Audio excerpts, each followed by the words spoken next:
presentation on Middlesbrough Rovers Football Club by Chad, myself and Alex.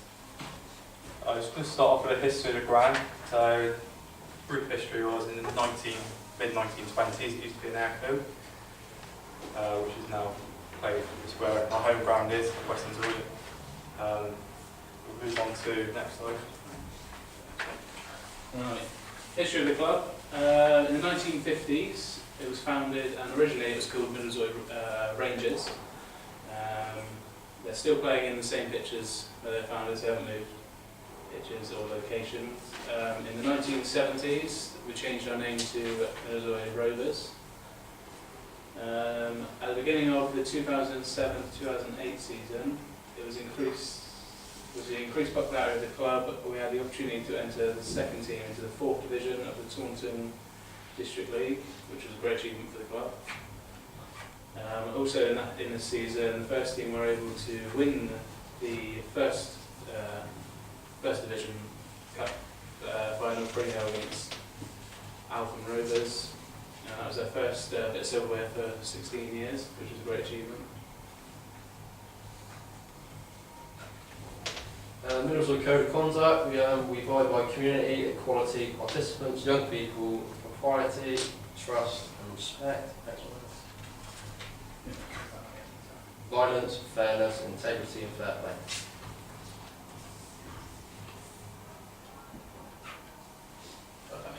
play. Club policies. The main thing is to bring young players from around the Bridgewater area and other areas such as Western Zoyland and even Middlesbrough to the club and develop them from, say, like if you was under 6 in the 7s, all the way up to the first team. Hopefully they'll stay with us throughout that time and not go to other clubs. We do this by using the athletic team and the development team to develop younger players, hopefully push them up into the first team.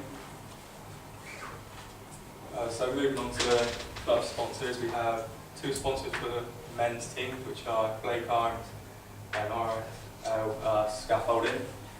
They provide, these were announced in 2016-2017.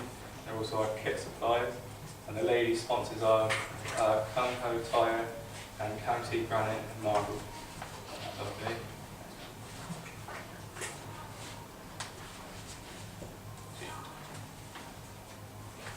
Who are we? We have 4 teams, 3 men's teams, 1 ladies team. We play in the Somerset County League Premier Division, the Taunton District Saturday Football League and the South West Women's Football League. We are affiliated to the Somerset Football Association.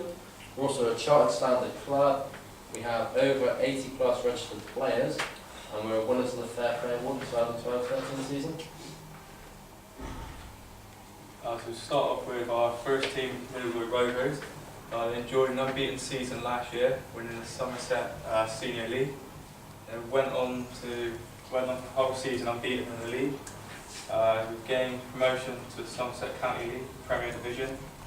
We've got 3 promotions in 5 years. This team was formed in 1970, and I believe that their biggest win last season was 8-1 win.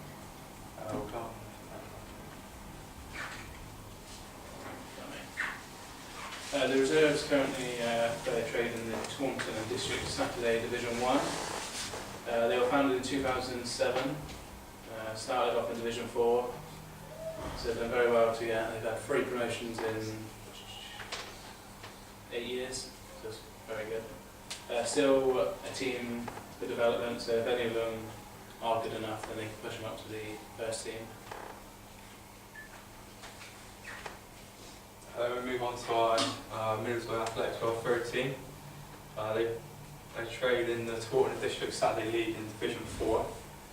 We were formed in 2012, and the majority of our teams between the age of 17 and 20 is most likely because of we had an under-18s team which stopped at 2014, so most of the younger players moved on to our third team, which is the athletic team. We also have a ladies team. This is as recent as last year after they found out Bridgewater Town didn't want them anymore. They play their trade in the South West Women's Football League in the Premier Division. This is the only female team that Middlesbrough have, but with future plans there we look to have at least a few more teams.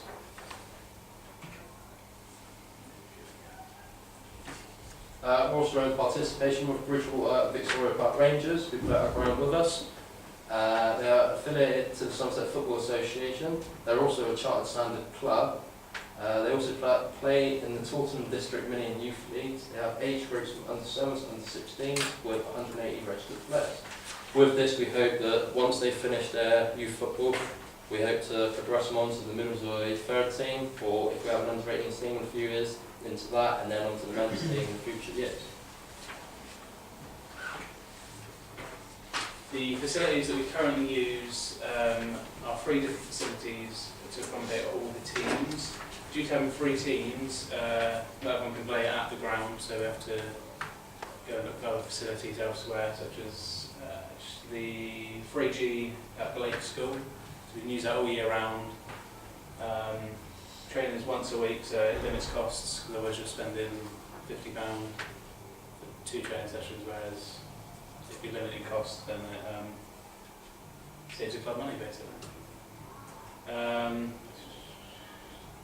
Hopefully, in the coming years, we've had planning permission granted for a new pitch and 2 more junior pitches with a clubhouse and a big car park to go with that. And that's the plan. This hopefully can start commencing in 3 to 4 years with floodlights, so we can play games in the evening, whereas otherwise you have to wait till the weekend or the game will be postponed. Also looking at 2 more junior pitches to try and start up our under 18s again, so they can play there as well. New clubhouse and car park for after game meals, and so the teams can get together and look at like video analysis in the clubhouse and everything. So the workforce of our club is built up of many voluntary coaches, and we've got a few paid staff as well. Just start off with the president of the club. We've got president of the club, we've got the club chairman, which is Paul Bennett, which a lot of you may know. Vice chairman, Robin Francis. We've got the treasurer, which is David Warren. Secretary, which is Dave Warren, for the County League. We've got Craig Berry for the Taunton District League and Rick Norman for the ladies. The first team managers are Dave Warren, John Warren. Reserves team managers Craig Robinson and Anesta. We've got the athletic team manager, which is Craig Berry and Jason. We've also got the ladies team coaches, which is Ben Norman, Jack Hall and Sam Brass. And our groundsman is Ian Moore, which is one of our paid staff. And we've also got some others on the committee, which is Darren Can, Paul Hardwick and Dane Neto, which is like the business managers. Then move on to the funding. So for the past 2 seasons, we have looked at the sponsorship scheme, which would enable the players to look to a business to sponsor them for the season. The sponsorship fee that we charge is £30, which covers signing on. It also puts the money towards kit.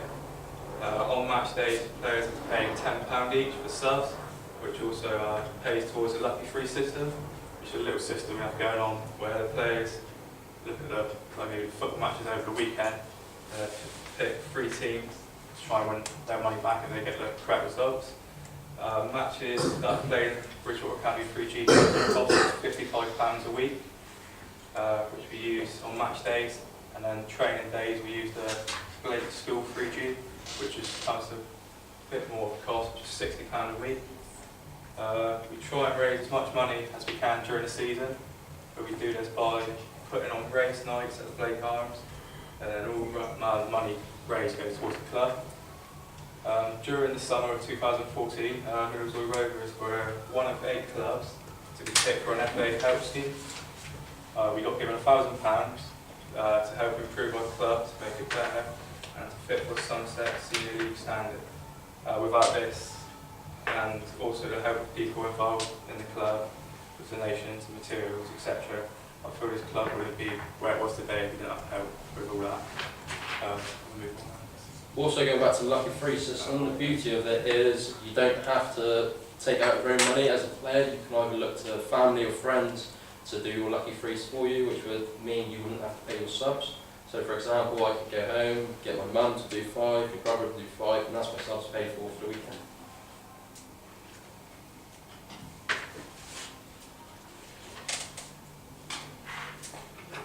The participation levels in all three of the men's teams have increased massively since 2013, especially in our athletic team, because our under-18 team disappeared since 2014. We no longer had it because Paul Bennett, who was manager of the under-18s at the time, decided to give his commitments to the third team, the athletic team.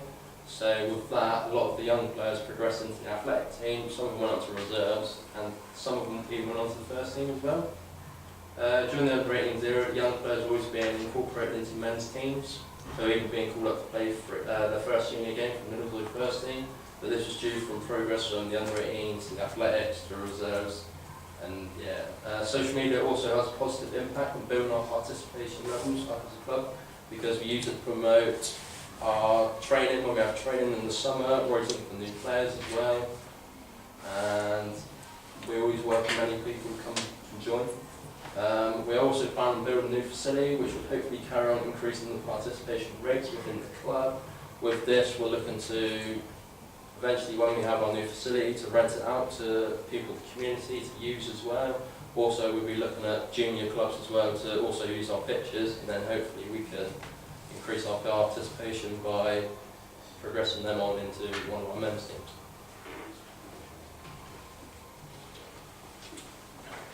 Future goals of the club is to increase the overall participation in every team, increase the width of the facility by adding more pitches, as you've seen in the diagram before, so adding 3 more pitches, a clubhouse and a car park.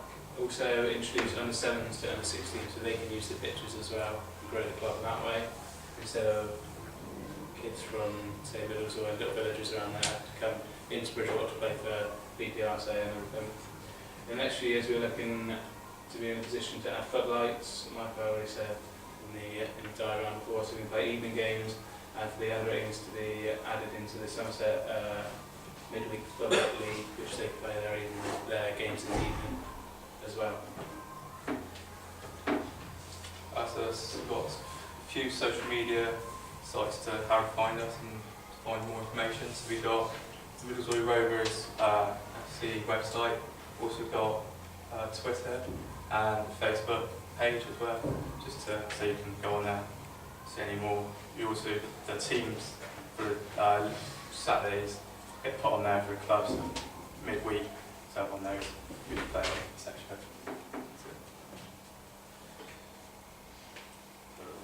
Thank you.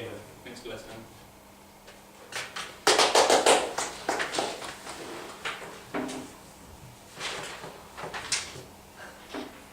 Any questions? When was it founded? 1956 originally, then it was Middlesbrough Rangers, and then it eventually went on in 1970 when we changed the name to Middlesbrough Rovers. Thank you.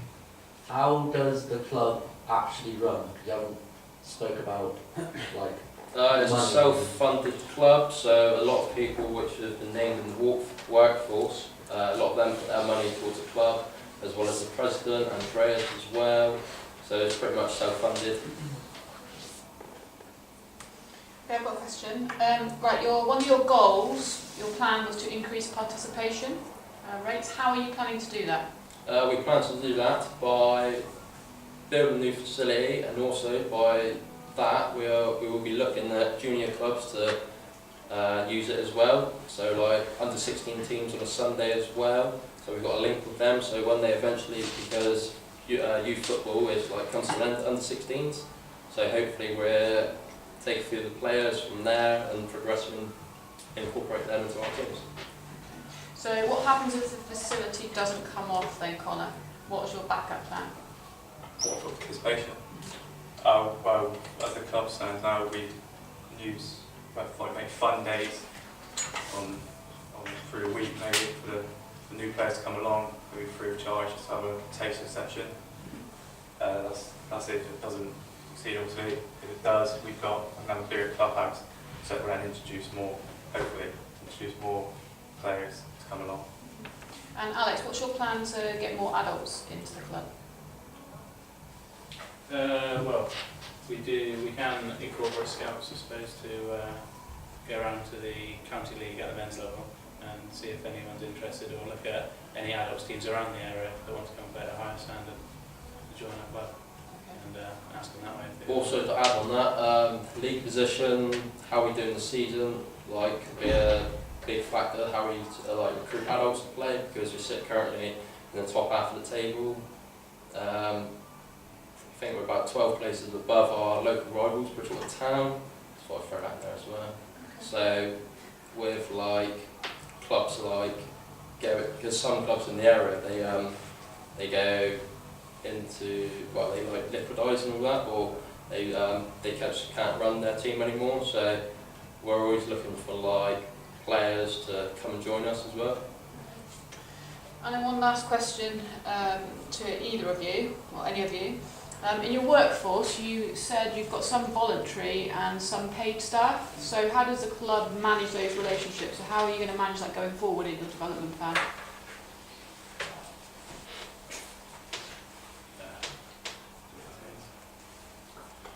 Well, currently we only have the one paid groundsman at the moment, as we are such a small club, I suppose, compared to other clubs. But hopefully, by getting more participation and more people knowing the club, we'll be able to pay the first team manager and reserve manager, the people coming in and pay money into the club.